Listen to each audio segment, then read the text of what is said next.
Hello and welcome everyone. I'm Ravi and today I'll be talking about how can you build a good application for applying to grad schools in the United States.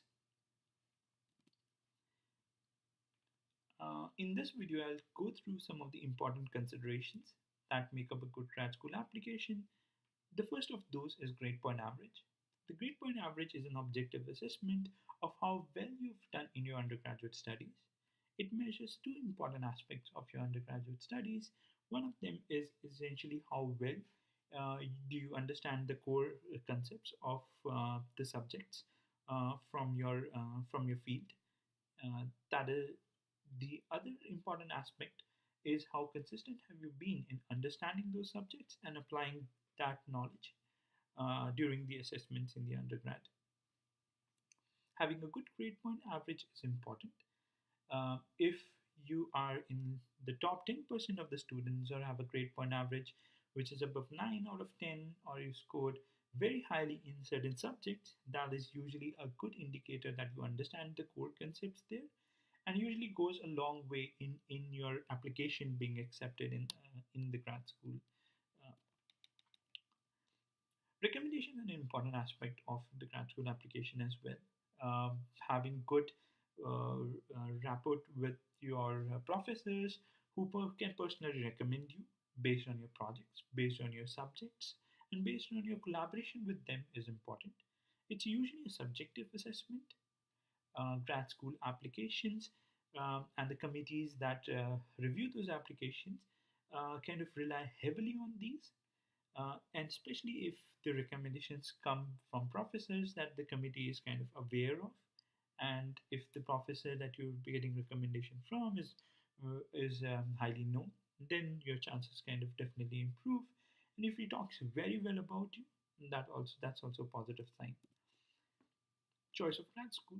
So one of the important aspects of the application is also picking the right school.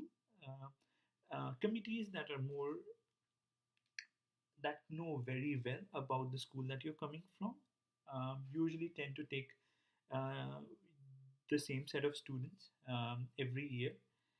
So if you are coming from a school from where a lot of students have gone to top tier colleges or tier 1 colleges, then you should apply a lot to tier 1 colleges. If you find some of your seniors have gone to a certain department and have done very well there, then applying to those schools is important.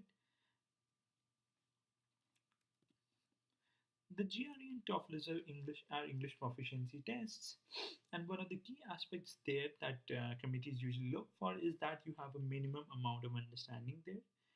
The objective of these tests is to assess whether you are comfortable in English as a language of discourse and whether you can learn those subjects in English, learn advanced concepts in English, be teaching assistants in subjects in English, and also become research assistants in English. Whether you can write papers in English and reports in English. Those are some of the important considerations. So having a minimum amount of score in GRE and TOEFL, say 320 out of 340 for GRE or 100 and above for TOEFL is usually important. The statement of purpose is your own view and vision of what you want to be and what you've learned in the past. The core idea here is to answer the question as to why you are selecting a specific grad school and applying for masters there or your PhD there. So, for example, if you're going for a thesis, right, then it's good to indicate that you do want to do research, and if you kind of can also talk about the subjects that you want to research in or the specific problems, then that becomes really useful. If you can talk about your own past experiences and explain what you've learned in the past, then that also is pretty useful.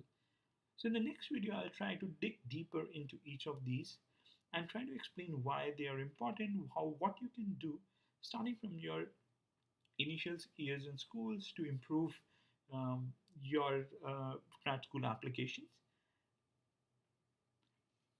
and that will help you kind of work on it and improve and will definitely help in your future.